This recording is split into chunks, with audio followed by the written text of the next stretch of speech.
Hi, this is Matt with AppliancePartsPros.com. Today we'll be showing you how to repair your appliance. Remember, anytime you work on an appliance, make sure it's unplugged or the circuit breakers are off so there's no chance of electrocution. In this video, we're going to show you how to change out the Frigidaire dishwasher bottom door gasket. It's going to be a very easy repair and should only take a few minutes to show you how to do it. If you already have one of these, great. If not, you can click on the link below or get it at AppliancePartsPros.com. When you open up the package, you're going to get the new bottom door gasket.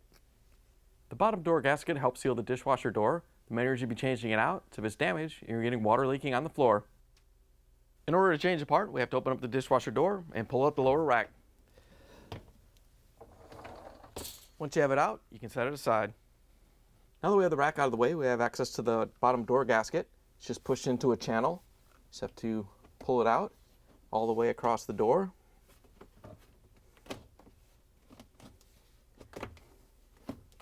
Once you have it free, you can pull it off the dishwasher. Here's the old bottom door gasket next to the new one. If you already have one of these, great. If not, you can get it at AppliancePartsPros.com. To put the new gasket in, you just have to line it up with the door. You want to make sure that the notch is on the right side so it'll line up with the tab inside the door and hold the gasket in place.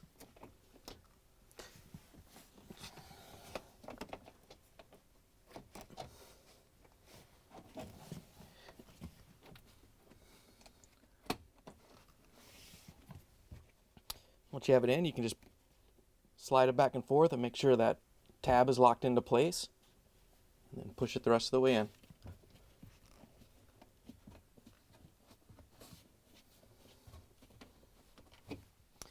Once you have it pushed in place, you can put the lower rack back in. To put it back in, all you have to do is set it on the door and push it back into the dishwasher.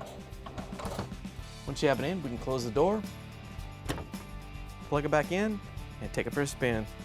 Thanks for joining us for another successful repair brought to you by AppliancePartsPros.com. Check out our other repair videos on our site, Facebook, and YouTube.